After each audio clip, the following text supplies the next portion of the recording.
Hi, my name's Elena. My name's Mark. And I'm doing a vlog. So, first point, Mark thinks I should see a psychiatrist because I'm crazy. Okay, anybody that knows Elena, we all know that she's crazy. So we're gonna get that out of the way. And I took a survey, and based off that survey, out of the whole population, I'm one that is mentally stable and not unstable.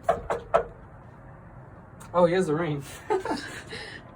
Hello, is this a psychiatrist? This is Mark and Elena. We called you earlier. Okay, I'll buzz you guys in right now. All right, man. Thank you. Hey, we're gonna get buzzed in. How you doing? I'm going to take you guys up to my office. Is Elena over here? Go ahead and see one of my patients. Just testing out one of my theories on whether or not video games can help get his mind off stuff. He might be a little bit trash, but it's alright. I'm going to take you guys into my office. You can go ahead and take a seat right here. I forgot to turn this off. Hold on, my bad. Alright. So I'm just going to ask you a few questions based off this laptop. I'm going to show you a few pictures. Just tell me what you go ahead and see. Alright. Can you tell me what you see right here? It looks like a form of animal right here. And then that looks like a... I'm going to show you a different one. See if you pass. What is this testing? Well, basically, this is just a form of Gestalt psychology. It basically just sees if your mind can put together small little pieces in order to make a bigger picture. Okay. Just sees if your mind is working. Okay. Go ahead and tell me what you see right here. So what I see is a woman holding what looks like a male, Okay. and she's kissing them, and then he's holding her head. Yeah. So, over here, I have your results from your survey. And you were testing to see for what exactly? Okay, because my boyfriend thinks I'm crazy and that I need to see a psychiatrist. Well, I'll go ahead and try to put together a treatment. I'll think of a hypothesis, see what I can do, and then I'll try out something and see if we can fix it. Right. You can go ahead and follow me over here. I'm just gonna take you guys downstairs into the lab room with that. So, I forgot to ask you guys, how'd you guys hear about me?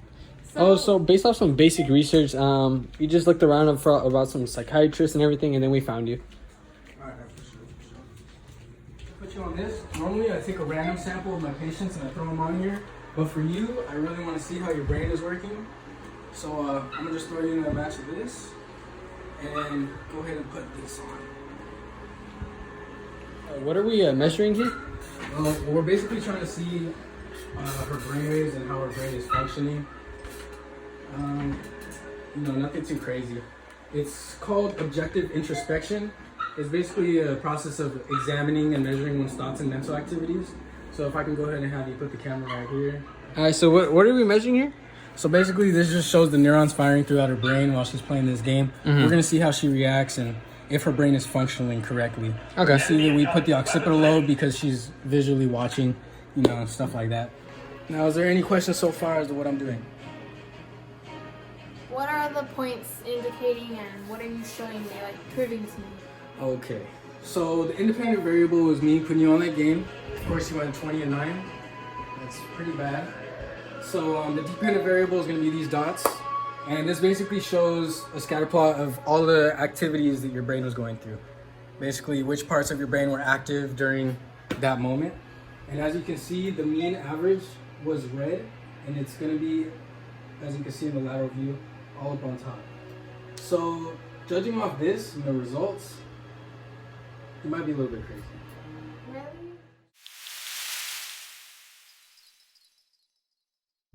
Why are you turning it down?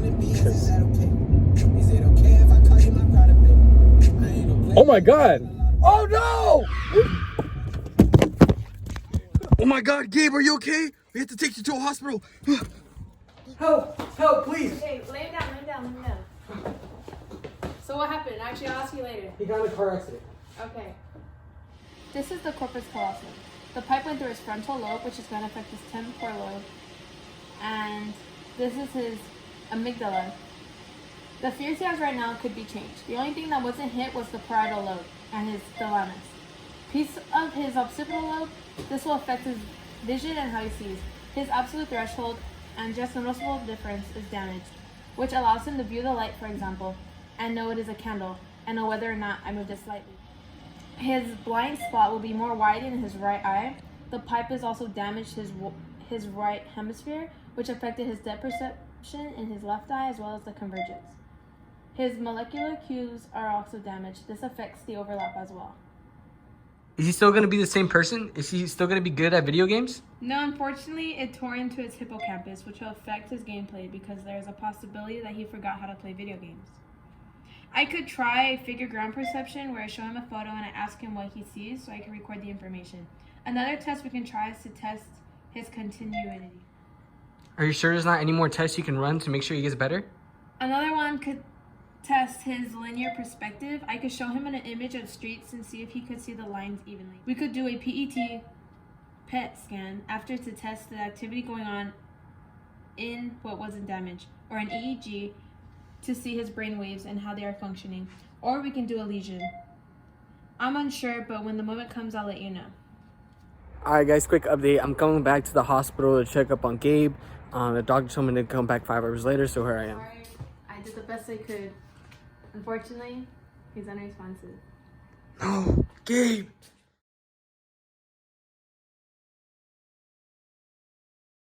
Elena, can you not sleepwalk anymore? It scares me at night. Can you stop screaming in your sleep? I understand you have night terrors, but I'm not sleepwalking. I have insomnia, and around 3:30 in the morning, I hear you and I just go to the room to see if you're okay. Yeah, I do encounter night terrors from time to time, but having narcolepsy is far worse than those. You always have to keep my mood up and keep me moving. Okay, well, we both have problems, okay? That could simply be fixed. Dr. Eric gave me stimulants for you to stay awake and gave me depressants and narcotics to help me go to bed. Mark, did you know that you experienced theta waves and sleep spindles in your second stage when Yes, sir. How was your night, man? Good. Yeah, you're gonna suffer from withdrawal or even physical dependence, and I'm not telling mom to take you to the doctor again.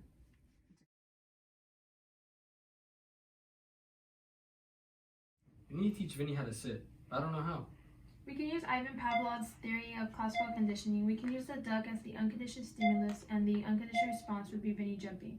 The conditioned stimulus would be a snap, and the conditioned response would be to sit down. I guess we could try it. But wait, don't we need a punishment or a reinforcer? We could spank him for every time he didn't sit down, but that wouldn't give us the outcome we want. If we use the token economy, that'll probably change it. We could use a positive reinforcer and give him a treat for every time he did it. Should we test it out? Yeah. Jump. Sit.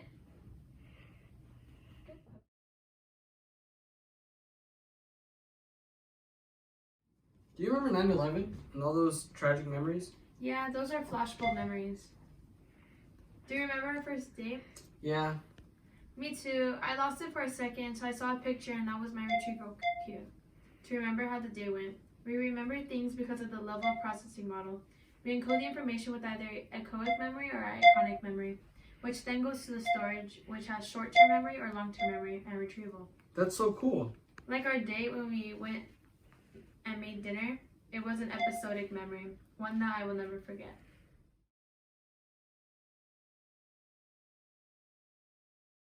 Mark, you need to put thought into your project and have creativity. My grammar ain't good.